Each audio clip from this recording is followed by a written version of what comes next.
There is no prize to perfection, only an end to pursuit.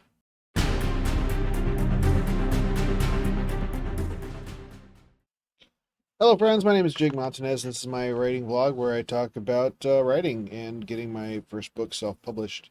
So, not to bore you with the details, but Arcane came out over the last few weeks, and that has become pretty much my favorite show ever, I think.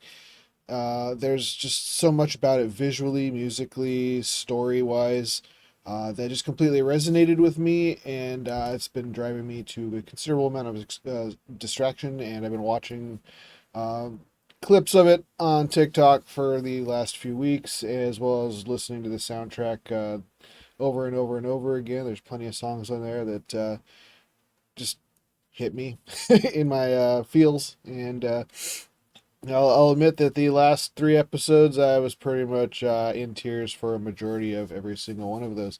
So if you're like me, cool, I like that. My story will probably resonate with you a little bit. There were many things about what happens in Arcane that, uh, despite what people might want to think after reading my book, none of it was actually meant to be a parallel. There's not really uh, a driving force behind me modeling any part of my story after Arcane, just to throw that out there. To provide context to that, Night of the Illumination, I started writing that in NaNoWriMo of 2021, and that was based more on very, very light concepts of Lightblessed Death Knight in World of Warcraft more than Arcane. So, I mean, if you wanted to call it a uh, video game based story, that's like very loosely describing it, then sure, it might have something very obliquely related. The character design that I have for Trinea, who is my female lead main character, is based primarily off of a Light Blessed Draenei character.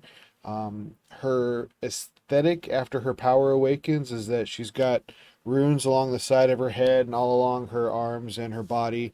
And this is something that you see kind of visually on Mel in Arcane in the latter portion of this season, and it actually is very representative of how I envision Trinea looking in my story when her powers are active.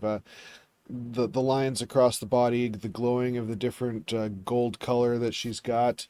Trinea's do cycle through various other colors, but her primary colors happen to be gold and yellow, but they do tend into reds and blues as well, depending on what her power is doing for her at the time. Another interesting aspect that I really liked was looking at the world through Victor's eyes. If you saw by my opening to this video, Victor kind of hit me a little bit too. The way he embraced the arcane, or the arcane embraced him, I guess, is probably more accurate description of what happened to him.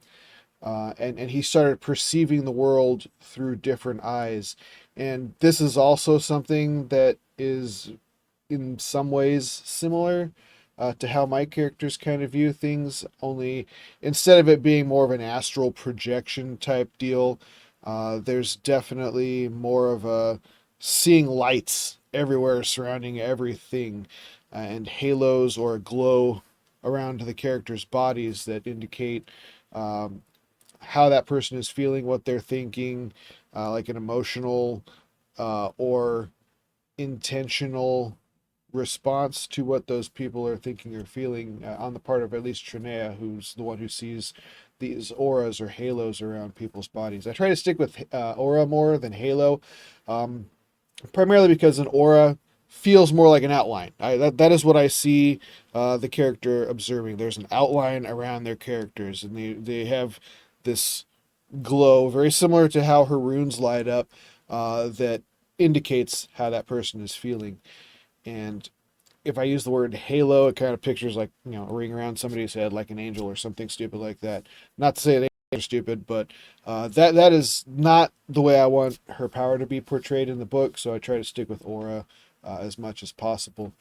Um, but just the way Victor sees those things, there's some scenes towards the very end where I think it's Jace goes into that same astral realm, and everybody is connected with these lights going to their heads, and everything's like flowing all over, and that's kind of the way I see the elements being portrayed more. They're different colors, they flow everywhere, and they're how shamans interact with the world. So, I mean, these are very loose ties to how I envision how my story goes, but just seeing those things in Arcane popping up on the screen, um, it was just everything to me, man. The way I envision my stories and the way I look at how my characters perceive the world, that's kind of how I approach my writing. Is I want to see what they see, feel what they feel, and try to bring that through the writing into the paper or the ebook or whatever that you were reading it through,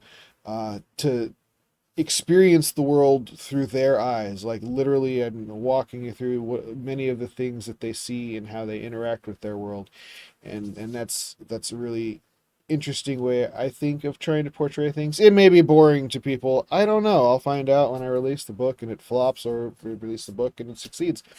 But either way, the best I can do is put it out there and see how it goes from there.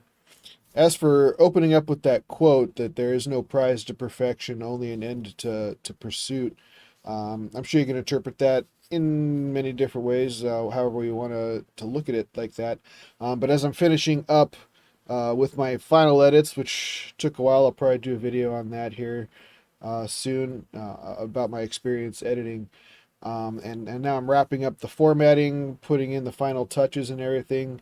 I just have to kind of look at it and go, you know, the prize actually isn't perfection. I want my book to be as perfect as possible, obviously, but that is just like an end result. It's never going to be perfect. I'm always going to be chasing that perfection.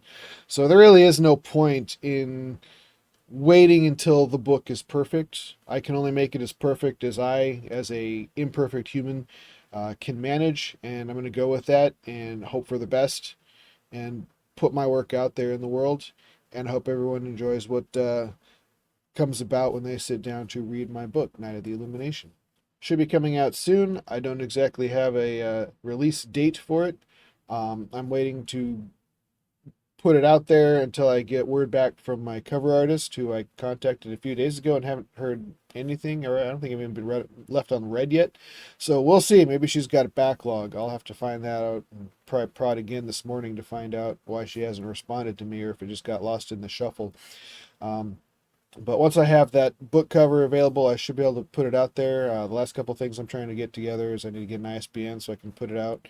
I know that Amazon provides those for free, but that's I'd rather pay for it myself, so I have an ISBN for wherever I want to put it if I decide to go with Draft to Digital or Ingram Spark. I haven't decided. I've heard some good things and bad things about both. I may just stick with Amazon, in which case the ISBN is kind of pointless, but I will have it in case I wish to use it in the future in other locations.